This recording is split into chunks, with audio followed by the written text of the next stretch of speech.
Good morning, Alex and friends. I'm Grace.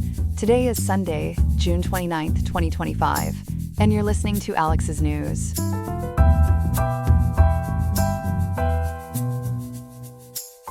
The weather in Riverside today will reach a high of 95.9 degrees Fahrenheit with a low of 68.2 degrees. It's a day to seek out some shade and stay well hydrated. On today's program, we'll explore the concerns among California leaders regarding an increase in border militarization and what this means for the state. Then, we'll analyze the profound divisions sparked by a far-reaching bill introduced by former President Trump.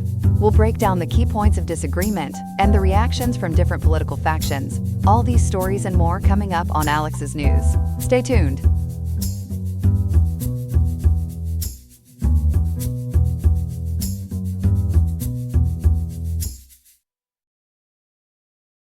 We begin this morning with escalating tensions at the U.S.-Mexico border, particularly in California, where increased militarization under the Trump administration is drawing sharp criticism and legal challenges from Governor Gavin Newsom's office. This situation seems to be treading a very thin line between security and overreach. Joining us to break down the latest is our seasoned reporter, Ethan. Ethan, let's start with the specifics. What exactly is happening on the ground that's causing this uproar? Grace, it's a developing situation that's truly on the borderline of controversy. At the heart of it is the stationing of dozens of U.S. Marines at a Border Patrol station in Campo, California, which is a remote area in eastern San Diego County. What's raising eyebrows, according to reporting by CalMatters, which was also picked up by the Desert Sun and Redding.com, is that some Marines have stated they are actively patrolling the border twice a day. Now, this is a significant departure from their traditional supporting roles, which typically involve logistics, construction, or surveillance. These earlier roles usually fall within the confines of the Posse Comitatus Act of 1878. Okay, so the core issue is this active patrolling role, which seems to cross a line from their usual support functions. Governor Newsom's office has been quite vocal, calling it, quote, mission creep, end quote. Can you explain what mission creep means in this context and why it's such a concern for the state? Absolutely, Grace. Mission creep here refers to the gradual and, in California's view, unauthorized expansion of the military's role beyond its initial, more limited mandate.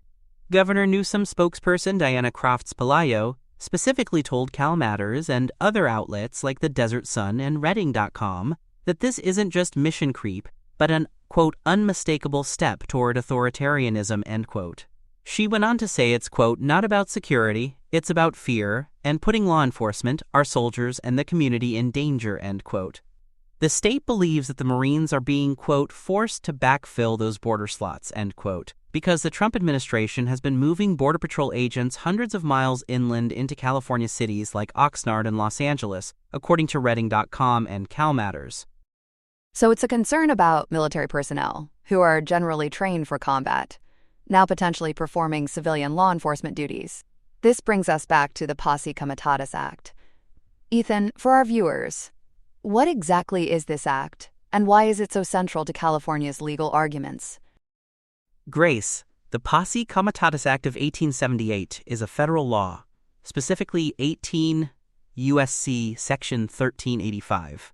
It generally restricts the use of the U.S. military for civilian law enforcement purposes.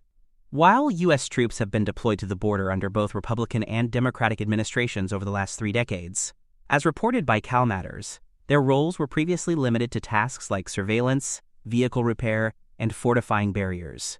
They were not involved in active patrolling or direct enforcement.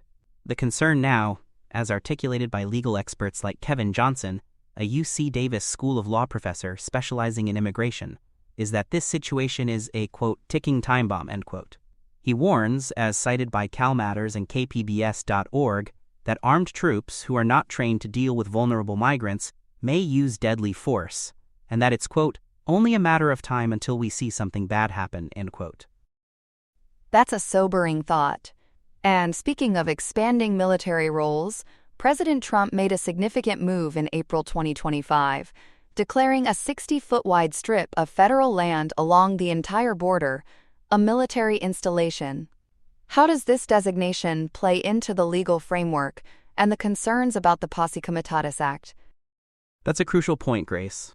According to CalMatters and other sources like apnews.com, this designation of federal land as a, quote, military installation, end quote, along with what are called national defense areas, or NDAs, is intended to allow troops to patrol it much like they would a military base, potentially circumventing the Posse Comitatus Act. These designations, as ABC News has uncovered, would grant military personnel the authority to temporarily detain individuals for trespassing on what is considered military property before handing them over to federal law enforcement. However, this is precisely what California's Attorney General Rob Bonta and Governor Newsom have challenged in court, citing it as, end quote, unprecedented power grab, end quote, and, quote, authoritarian, end quote, according to AlJazeera.com and the Los Angeles Times. So there's a clear disconnect between the state's alarm and the federal government's stated mission. What have official military statements said about the Marines' role, especially in light of these reports of active patrolling? Officially, Grace, the Department of Defense and U.S. Northern Command, or USNORTHCOM, have maintained that the military's role is strictly to provide support to the Department of Homeland Security and U.S. Customs and Border Protection. This support includes logistics, engineering, monitoring, and enhancing physical barriers, as detailed on northcom.mil. A USNORTHCOM statement issued just a few weeks ago on June 11, 2025, clarified that forces deployed under Title 10 federal authority are there to, quote, protect federal personnel, conducting federal functions, and federal property, end quote, and explicitly, quote, do not do law enforcement functions, end quote. However, this statement also notes that Title 10 forces, quote, may temporarily detain an individual in specific circumstances such as to stop an assault, to prevent harm to others, or to prevent interference with federal personnel performing their duties, end quote. The term patrol appears to officially encompass observational and monitoring activities, with a protocol to notify Border Patrol for direct engagement rather than direct intervention, unless those specific temporary detention conditions are met. So it's a fine line they're walking, or perhaps patrolling. That sounds like a very nuanced, almost tricky definition of their duties. Given all this, what's the current status of California's legal challenges? And have there been any documented incidents involving the Marines and migrants at the border? As of today, June 29, 2025, the legal battles are definitely ongoing, Grace. Senior U.S. District Judge Charles R. Breyer has ordered the federal government to provide evidence to state authorities to assess potential violations of the Posse Comitatus Act, according to the Los Angeles Times.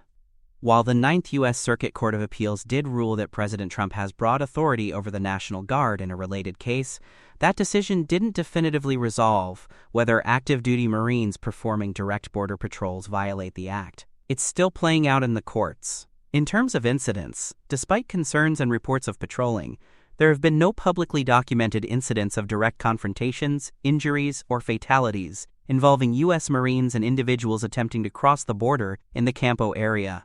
While Marines in California have not disclosed detaining anyone, KPBS.org did report one instance in Los Angeles where Marines temporarily detained a U.S. Army veteran who bypassed a checkpoint. This individual was then handed over to Department of Homeland Security officials without injury. Their primary publicly documented activities remain engineering and logistical support for border infrastructure. It seems the situation is currently in a holding pattern, but the legal undercurrents are certainly strong. Fascinating, Ethan. It's a situation that clearly has many moving parts and deep legal implications. Thank you for shedding light on these crucial developments at the border. My pleasure, Grace. Up next, we'll shift gears to another developing story. Welcome back, everyone. For our second story this morning, we turn our attention to Washington, D.C., where a legislative storm is brewing. We have our political reporter Chloe here with us to break down the latest on President Trump's ambitious One Big Beautiful Bill Act. Chloe, this bill certainly has a grand title. What happened in the Senate late last night? Grace, it was quite the nail-biter, a real Capitol Hill cliffhanger. In a dramatic late-night session on Saturday, June 28th, Senate Republicans successfully cleared a crucial procedural step, voting 51-49 to advance President Donald Trump's comprehensive One Big Beautiful Bill Act. Vice President J.D. Vance was even present, ready to cast a tie-breaking vote if needed, but it turns out his vote wasn't required. This vote, according to the Star Tribune, Fox 13 News Utah, and Standard Speaker, sets the stage for a contentious legislative battle. The president is really pushing for this bill to pass by his ambitious July 4th deadline, which, with today being June 29th, is just 5 days away. That's a tight turnaround. For those who aren't steeped in the details of legislative jargon, what exactly is in this 940-page bill, and what makes it so significant for President Trump's economic agenda? Well, Grace, this bill is truly a legislative leviathan. Its core purpose, as reported by the Star Tribune and Fox 13 News Utah, is to make permanent many of Trump's first-term tax breaks from the 2017 Tax Cuts and Jobs Act, which are otherwise set to expire at the end of 2025. But it also introduces new provisions, including the widely discussed proposal for no taxes on tips and a new deduction for overtime. According to the Standard Speaker and Fox 13 News Utah, these extensions and new breaks alone account for approximately $3.8 trillion in tax cuts. For businesses, the bill includes full expensing for new equipment, and the House-passed version even increased the small business tax deduction from 20% to 23%, according to Wikipedia. It also aims to increase the child tax credit and, controversially for some Republicans, raise the state and local tax deduction cap to $40,000 for 5 years. $3.8 trillion in tax cuts is a colossal sum. How does the bill propose to pay for all of this? And what kind of spending cuts are we looking at? That's the billion-dollar question, or perhaps in this case, the trillion-dollar question. To offset the cost, the bill proposes significant reductions to federal programs. This includes substantial cuts to Medicaid, food stamps, also known as the Supplemental Nutrition Assistance Program, or SNAP, and green energy investments, as highlighted by the Star Tribune and Standard Speaker. On the spending side, the legislation commits $350 billion to national security, a sum that includes substantial funding for President Trump's mass deportation agenda and border wall construction. And here's another big one. The bill explicitly proposes to raise the nation's debt limit by $5 trillion, a figure that has raised eyebrows across the aisle, and even among some Republicans. That $5 trillion debt limit increase is quite a figure. The vote was incredibly narrow, Grace. What can you tell us about the intense negotiations and the Republican divisions that played out on the Senate floor? It was a long night, Grace. The procedural vote itself dragged on for over 3 hours due to intense negotiations. President Trump was actively involved, working the phones and even, according to Fox 13 News Utah and the Star Tribune, quote, lashing out against holdouts and threatening to campaign against Senator Thom Tillis of North Carolina. Despite that pressure, 2 Republicans, Senator Thom Tillis and Senator Rand Paul of Kentucky, ultimately voted against the motion to proceed, joining all Democrats. Senator Tillis, according to the Star Tribune, cited grave Medicaid cuts as his reason, fearing North Carolina would face tens of billions of dollars in lost funding for its hospitals and rural communities, leaving many without health care. He had publicly called for a less drastic approach to Medicaid, similar to the House version. Senator Paul's opposition, according to the Star Tribune, stemmed directly from that $5 trillion debt limit increase. It sounds like there was quite a bit of drama. I heard Senator Ron Johnson of Wisconsin initially voted no, but then switched his vote. What happened there? That was a pivotal moment, Grace. Senator Johnson, a vocal fiscal hawk, initially voted no, but switched his vote to yes after private talks. According to Politico.com, he secured, quote, assurances of a vote on an amendment to further cut spending, end quote. While the specific details are still emerging, reports from Politico.com and the Hindustan Times indicate an agreement with Johnson and other fiscal conservatives to establish a budget review panel. This panel would be tasked with recommending further deficit reduction measures after the bill's passage, creating a, quote, forcing mechanism to address long-term spending, end quote, as WPR.org reported. So a significant concession to get him on board.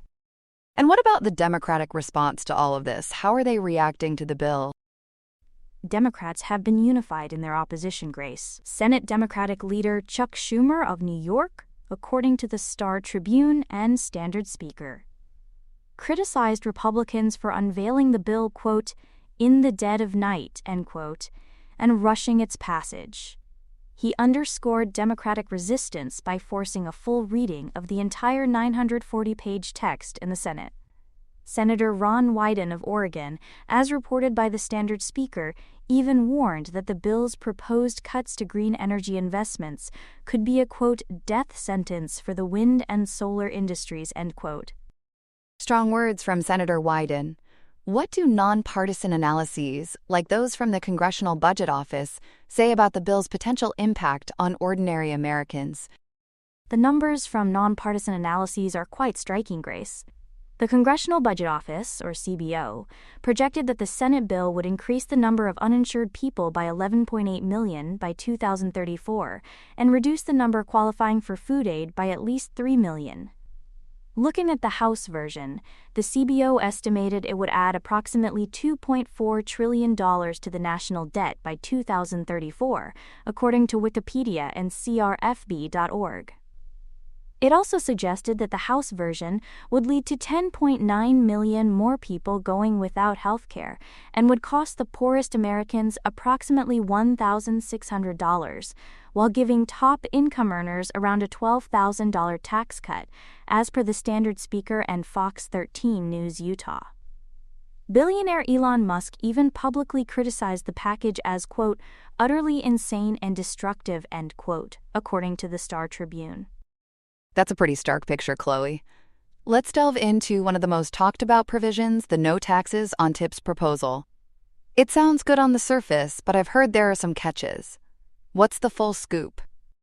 You're right, Grace. It's certainly tipping the scales of debate. Proponents, including the National Restaurant Association, argue that eliminating federal taxes on tips would provide much-needed financial relief to service industry workers, boosting their take-home pay and aiding recruitment.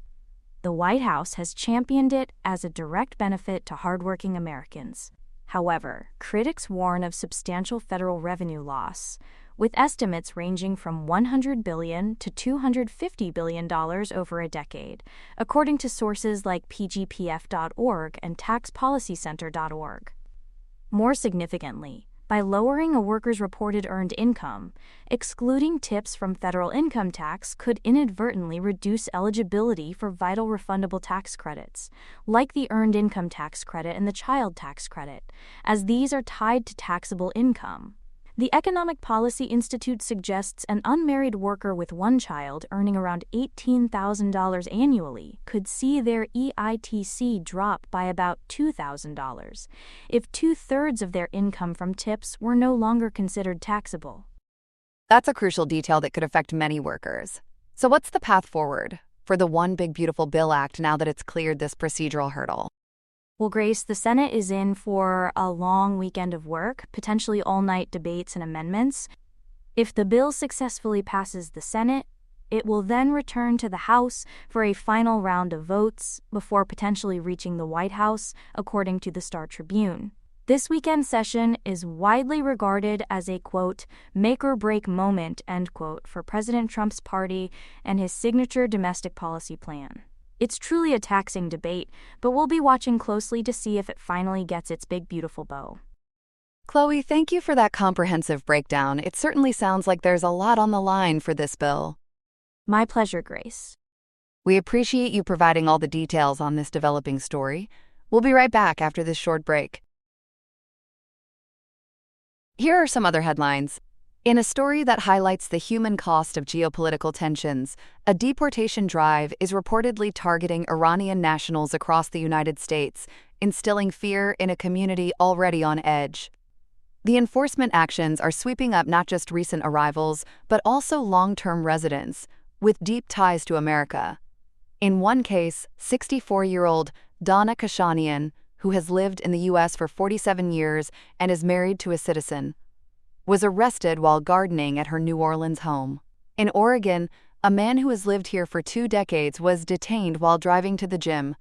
While the Department of Homeland Security frames the effort as a full-throttle push to arrest individuals who pose a threat to national security, critics argue the net is being cast far too wide.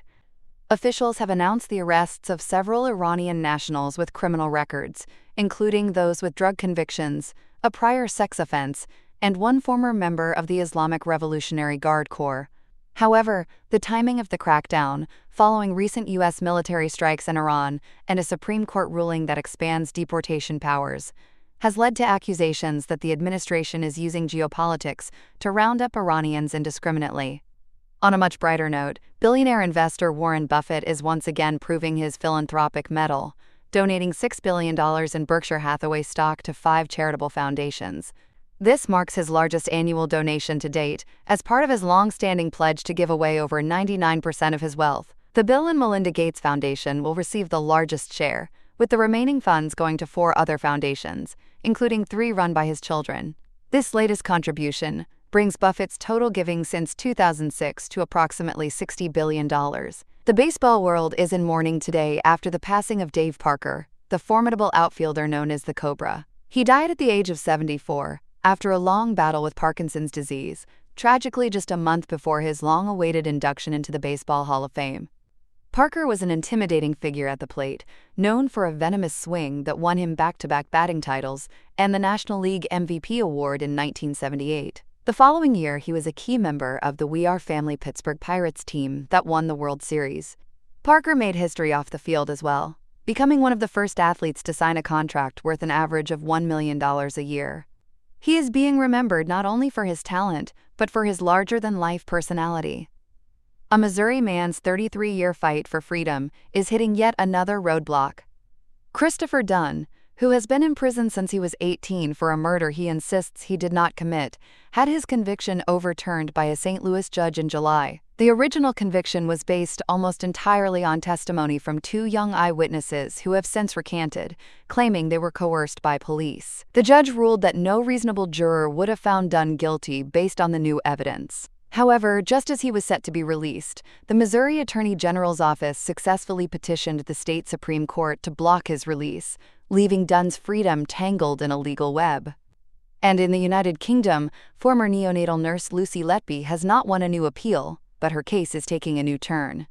Having already lost her direct appeals against convictions for murdering 7 babies, her legal team has now taken her case to the Criminal Cases Review Commission. They are citing new evidence from a panel of medical experts who reportedly claim the babies' deaths could be attributed to natural causes or poor medical care, and that prosecution evidence was misinterpreted. This independent commission will now investigate if there is a real possibility her convictions could be overturned, a process that could take a significant amount of time.